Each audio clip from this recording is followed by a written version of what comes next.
वैसे तुम्हारी इंटरनेट वाली क्या स्टोरी थी इस जगह के बारे में नेहा? वीना ने पूछा। वो वीना दी एक्चुअली इंटरनेट वाली कहानी के हिसाब से यहाँ सन 1857 में जब हमारे देश में फर्स्ट वॉर ऑफ इंडिपेंडेंस अपने चरम पर था, सैनिक विद्रोह हो गया था। उस टाइम यहाँ सोहनगढ़ के इन्हीं जंगलों के बीच आदिवासियों का एक गांव था। उस गांव के आदिवासियों ने मेरठ से भागकर आए हुए क्रांतिकारी सैनिकों की छिपने में मदद की थी, जिसकी भनक कुछ भेदियों के द्वारा गोरी सरकार को लग गई थी। तब जनरल बैटिन की अगुवाई में अंग्रेजी सेना ने गांव पर घेरा डालकर एक एक घर की चेकिंग की और गांव के लोगों के साथ क्रूरतापूर्ण व्यवहार किया। लोगों से सच पता करने के लिए अमानवीय यातनाएं दी। बच्चे, बूढ़े, औरतें, किसी को भी नहीं बख्शा। औरतों और बच्चों को कोड़े मारे, उन्हें घोड़े से बांधकर घसीटा, पर उन लोगों के ईमान को नहीं डगमगा पाए। गांव के मुखिया और कुछ सम्मानीय लोगों ने मिलजुल कर अंग्रेजी सेना के गांव की ओर कूच करने की खबर मिलते ही पहले से ही अत्यंत गोपनीय तरीके से सीक्रेट जंगली रास्तों से क्रांतिकारी सैनिकों को तो सुरक्षित स्थान पर पहुंचा दिया, पर वे ये नहीं जानते थे कि अंग्रेजी सेना उनसे सच उगलवाने के लिए गांव के लोगों को इस प्रकार अमानवीय यातनाएं देंगी। अंग्रेजी सेना ने अपनी हर संभव कोशिश कर ली।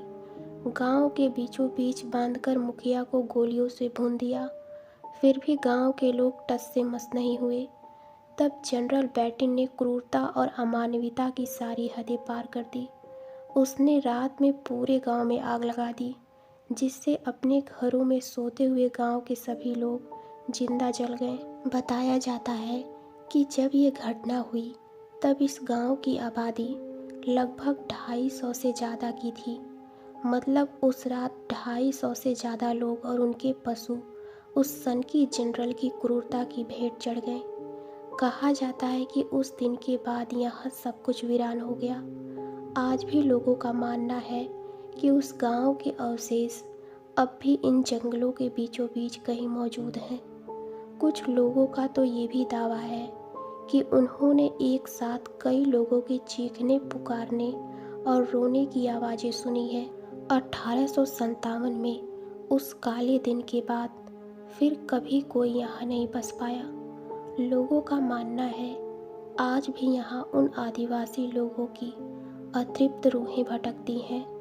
इन वादियों में कई अजीबोगरीब घटनाएं होती रहती हैं, जैसे घोड़ों के चलने की आवाज़।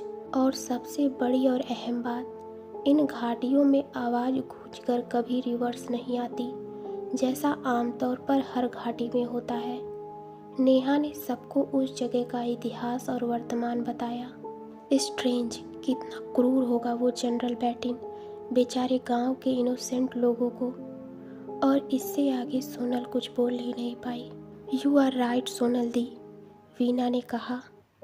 तभी शायद लोग इस जगह को हॉन्टेड समझते हैं, विकास बोला। अरे यार गाइस, माना सालों पहले जो हुआ वो ठीक नहीं था, बट अब तुम लोग इस बारे में ज़्यादा मत सोचो, वरना तुम सबको भी वही सब कुछ सच लगने लगेगा जो लोग इस जगह के बारे में बोलते हैं। सो प्लीज़ ये बातें बंद करो और ट्रिप को एंजॉय करो, आदित्य ने कहा।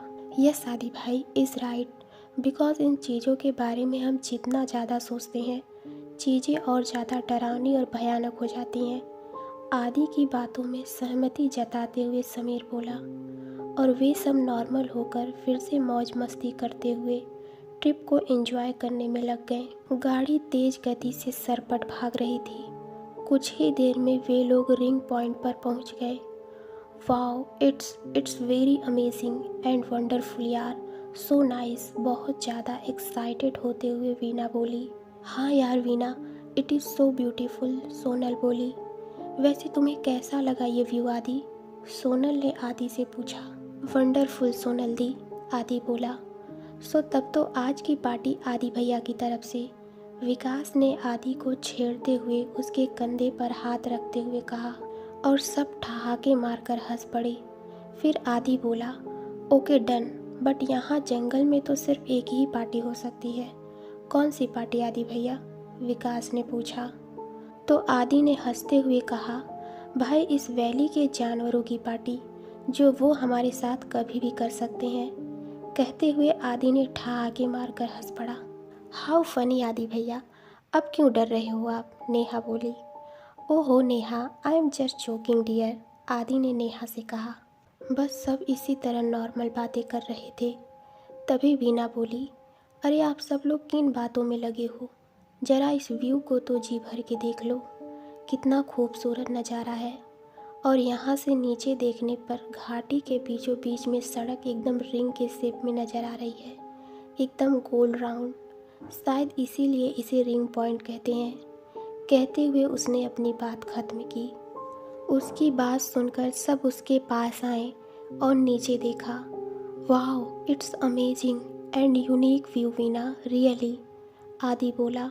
नेहा, समीर, सोनल और विकास ने भी उस सुंदर नज़ारे की खूब तारीफ की। फिर पता नहीं अचानक नेहा को क्या सूझा और उसने ज़ोर से घाटी में तेज आवाज़ लगाई।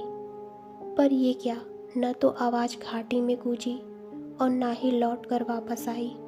इंटरनेट की बात सच हो गई थी और ये सब देखकर सब पूरी तरह से शॉक्ड हो गए थे। सबने एक दूसरे की तरफ देखा और फिर नेहा ने एक बार फिर वही कोशिश की।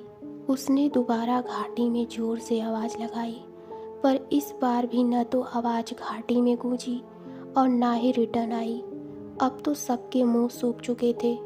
फिर भी एक बार सबने अपनी तरफ से कोशिश की, लेकिन हर बार वही हुआ, न तो आवाज़ घाटी में गूंजी और ना ही रिटर्न आई। सबके दिल में अब कहीं ना कहीं एक अनकहे भय ने जन्म ले लिया था। उस सुंदर और स्वर्ग जैसी जगह में भी अब उनका मन व्याकुल हो रहा था। वहाँ जो कुछ हुआ उसका उनके मन मस्तिष्क के पास कोई सटीक जवाब नहीं था। वे सब बस अब यहाँ से चले जाना चाहते थे। तो दोस्तों, आपको ये कहानी कैसी लगी हमें कमेंट में ज़रूर बताइए।